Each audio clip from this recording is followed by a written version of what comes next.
তিনি আমাদের তার গল্প বলেছিলেন। সে আমাকে এক কাপ কফি বানিয়ে দিয়েছিল। আমার ছেলে আমাকে ওষুধ কিনে দেয়নি। আমি আমার বোনকে একটা ঘড়ি কিনে দিয়েছি। আমি তাকে একটি বই ধার দিয়েছিলাম। হ্যালো এভরিওয়ান, আমি ইংলিশ দিদিমণি। আর এই চ্যানেলে তোমাদের সবাইকে স্বাগত জানিয়ে আজকের ক্লাস শুরু করছি। আজকের ক্লাসে আবারও আমরা শিখে নেব যে এতক্ষণ আমরা যেই বাক্যগুলো নিয়ে আলোচনা করলাম সেগুলোকে কিভাবে একটা স্ট্রাকচারের মাধ্যমে তৈরি করে নেওয়া যাবে। আর আজকের ক্লাসে আমরা এই রকম দুটো সেন্টেন্স স্ট্রাকচার নিয়ে আলোচনা করব। চলো তাহলে আজকের ক্লাস শুরু করি। তবে তার আগে এই চ্যানেলে যদি কেউ নতুন হয়ে থাকো যে এখনো চ্যানেলটাকে সাবস্ক্রাইব করনি, সে কিন্তু অবশ্যই চ্যানেলটাকে সাবস্ক্রাইব করে নিন। আর তার সাথে পাশে থাকা বেল বাটনটা প্রেস করতেও কিন্তু ভুলো না। প্রথম সেন্টেন্স স্ট্রাকচারটা আমরা দেখে নিচ্ছি, যেটা ফলো করে আমরা সেন্টেন্সগুলো বানিয়ে নেব। সেটা হচ্ছে নাউন অর প্রোনাউন প্লাস ভার্বের second form plus pronoun plus possessive adjective or noun plus other words। এবারে প্রত্যেকটা সেন্টেন্স বানানোর জন্যই যে আমরা এই পুরো স্ট্রাকচারটারই ব্যবহার করব এমন কিন্তু নয়। যখন আমরা প্রত্যেকটা সেন্টেন্স নিয়ে ইন্ডিভিজুয়ালি ডিসকাস করব তখন কিন্তু আমরা সেটা ডিটেইলে বলেই দেব। চলো এবার এই স্ট্রাকচারকে বাংলা বাক্যে বসিয়ে দেখে নিই যে ইংরেজিতে কিভাবে আমরা সেন্টেন্সগুলো তৈরি করে নিতে পারি। প্রথম সেন্টেন্স, আমি তাকে আমার কলমটা দিয়েছিলাম। ইংলিশে কিভাবে বলছি? I gave her my pen. I gave her my pen. এখানে আই হচ্ছে প্রোনাউন, গেভ হচ্ছে এখানে ভার্বের সেকেন্ড ফর্ম, মানে গিভ এর সেকেন্ড ফর্ম হচ্ছে গেভ। যেহেতু আমরা পাস্ট টেন্সে সেন্টেন্সটা বানিয়েছি তো তার জন্য কিন্তু আমরা এখানে গিভ এর পাস্ট টেন্স গেভকে ব্যবহার করেছি সেন্টেন্স তৈরি করার জন্য। তারপরে কি বলেছি? এখানে হার হচ্ছে প্রোনাউন। তারপরে কি বলেছি? My pen. এখানে মাই হচ্ছে পজেসিভ অ্যাডজেক্টিভ। আর তারপরে কি বলেছি? পেন। পেন হচ্ছে এখানে নাউন। নেক্সট সেন্টেন্স, তিনি আমাদের তার গল্প বলেছিলেন। ইংলিশে কিভাবে বলছি? She told us her story.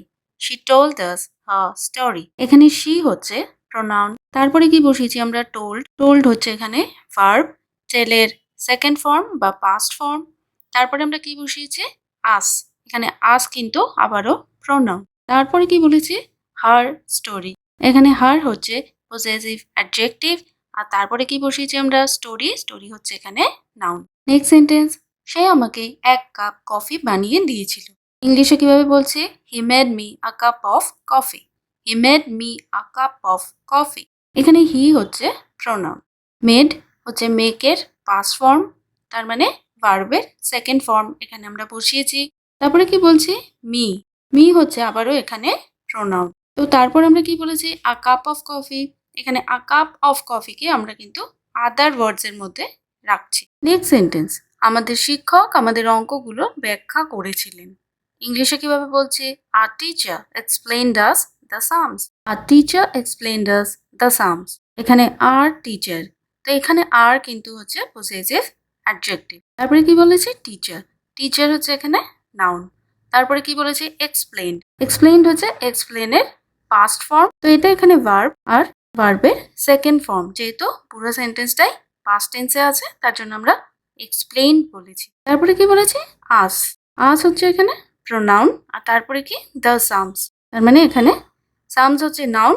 আর যেহেতু আমরা কিছু স্পেসিফিক অঙ্কের কথা বলেছি, মানে অঙ্কগুলো বলেছি, তার জন্য কি বলেছি? The sums. তা হচ্ছে এখানে আর্টিকেল। দেখে নিচ্ছি নেক্সট সেন্টেন্স, আমার ছেলে আমাকে ওষুধ কিনে দেয়নি। ইংলিশে কিভাবে বলছে? My son didn't buy me the medicines. My son didn't buy me the medicines. এখানে মাই হচ্ছে পজেসিভ অ্যাডজেক্টিভ। তারপরে কি আছে? সান। সান হচ্ছে এখানে নাউন। তারপরে আমরা কি বলছি? Didn't buy. তাই এটা পুরোটাই কিন্তু ভার্বের মধ্যে থাকবে। যেহেতু এটা একটা নেগেটিভ সেন্টেন্স তো তার জন্য আমরা ডিডের সাথে নট বসে এটাকে ডিডেন্ট করেছি। আর যেহেতু এখানে আমরা ডু এর পাস্ট ফর্ম ডিড বসিয়ে নিয়েছি তো মেইন ভার্ব হচ্ছে এখানে বাই। বাইটা কিন্তু তার রুট ফর্ম বা অরিজিনাল ফর্ম মানে বাই হিসেবেই আমরা বসিয়ে নিয়েছি। তারপরে কি বলেছি? মি। মি হচ্ছে এখানে প্রোনাউন। আর তারপরে কি বলেছে? The medicines. এখানে মেডিসিনস হচ্ছে নাউন। আর আবার কিছু নির্দিষ্ট মেডিসিনের কথা বলা হয়েছে বলে আমরা মেডিসিনস এর আগে দ্য এই আর্টিকেলকে বসিয়ে নিয়েছি। এবার দেখে নিচ্ছি আমরা সেকেন্ড স্ট্রাকচার। তো সেকেন্ড স্ট্রাকচারটা হচ্ছে noun or pronoun plus helping verb plus ভার্বের থার্ড ফর্ম। তার সাথে আমরা কি রেখেছি, possessive adjective plus noun or pronoun plus other words. আবারও কিন্তু এখানে আমরা একই কথা বলছি যে প্রত্যেকটা সেন্টেন্সেই যে এই ফুল স্ট্রাকচার ফলো হবে তা নয়। প্রত্যেকটা সেন্টেন্স যখন আমরা ইন্ডিভিজুয়ালি আলোচনা করব তখন কোনটা ঠিক কত অবধি সেটা কিন্তু তখনই ডিসকাস করে নেব। এবার এই সেকেন্ড স্ট্রাকচারকে ফলো করে যে ধরনের বাক্য আমরা তৈরি করতে পারি সেগুলো দেখে নিচ্ছে।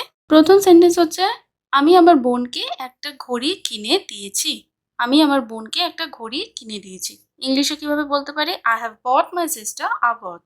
I have bought my sister a watch. Sentence শুরু হচ্ছে আই দিয়ে। আই হচ্ছে এখানে প্রোনাউন। তারপরে কি বলছে, have bought. Have bought.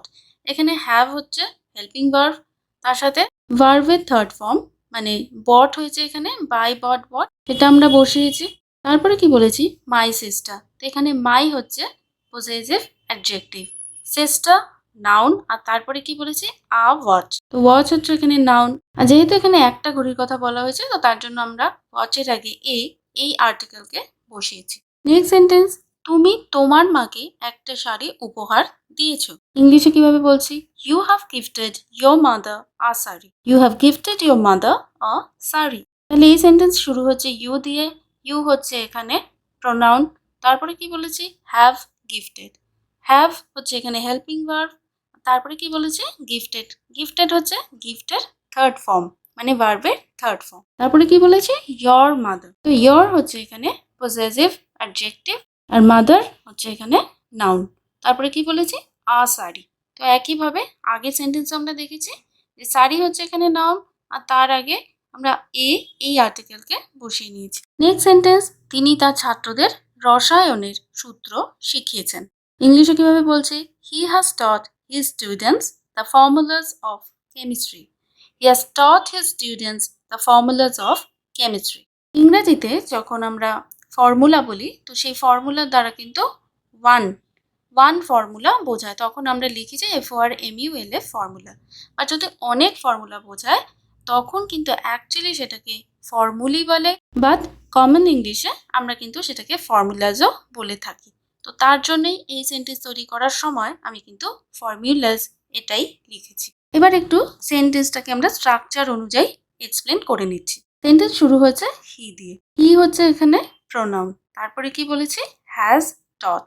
Has হচ্ছে এখানে হেল্পিং ভার্ব, তার সাথে টিচ টট টট মানে টিচের থার্ড ফর্ম আমরা ব্যবহার করেছি, বা এভাবেও বলতে পারি যে ভার্বের থার্ড ফর্ম আমরা এখানে ব্যবহার করেছি। তারপরে কি বলেছি, হিজ স্টুডেন্টস। His students. তো আবারও হিজ হচ্ছে এখানে পজেসিভ অ্যাডজেক্টিভ, স্টুডেন্টস হচ্ছে নাউন। তারপরে কি বলেছে, দ্য ফর্মুলাস অফ কেমিস্ট্রি। তো এইটা কিন্তু পুরোটাই আমরা কোথায় রাখছি, আদার ওয়ার্ডসের মধ্যে রাখছি। নেক্সট সেন্টেন্স, সে আমাকে একটি চকলেট কেক বেক করে দিয়েছে, বা এভাবেও বলতে পারি যে সে আমাকে একটি চকলেট কেক বানিয়ে দিয়েছে। এবার বাংলায় এই কেকের ক্ষেত্রে আমরা কি বলি, যে হ্যাঁ আমরা কেক বানাই, কিন্তু ইংলিশে কখনোই আমরা বলি না যে we make cake, we always say we bake cake. তো সেই অনুযায়ী ইংলিশ সেন্টেন্সটা আমরা তৈরি করে নিয়েছি। আর কি বলেছি, she has baked me a chocolate cake. She has baked me a chocolate cake. Sentence শুরু হয়েছে এখানে শি দিয়ে। শি হচ্ছে এখানে প্রোনাউন। তারপরে কি বলেছি আমরা, হ্যাজ। হ্যাজ হচ্ছে এখানে হেল্পিং ভার্ব। তারপরে কি বলেছি, বেকড। তো ভার্বের থার্ড ফর্ম বসিয়ে নিয়েছি, বেক বেক বেক এইভাবে। তারপরে বসিয়েছি আমরা মি। মি হচ্ছে এখানে প্রোনাউন। আর তারপরে কি বলেছি, আ চকলেট কেক। তো এই আ চকলেট কেককে আবার আমরা কোথায় রাখছি, তাহলে আদার ওয়ার্ডসের মধ্যে রাখছি। নেক্সট সেন্টেন্স, আমি তাকে একটি বই ধার দিয়েছিলাম। ইংলিশে কিভাবে বলছি, আই হ্যাড লেন্ট হার আ বুক। সেন্টেন্সের শুরুতে আমরা বসিয়েছি আই। আই হচ্ছে এখানে আবারও প্রোনাউন। তারপরে কি বলেছে, হ্যাড লেন্ট। তো হ্যাড হচ্ছে এখানে হেল্পিং ভার্ব, আর তারপরে লেন্ট হচ্ছে ভার্বের থার্ড ফর্ম। তারপরে কি বলেছি, হার। তো হার হচ্ছে আবারও এখানে প্রোনাউন। আর তারপরে কি বলেছে, আ বুক। তো বুক হচ্ছে নাউন, আর নাউনের আগে এই আর্টিকেলটা আমরা বসিয়ে নিয়েছি।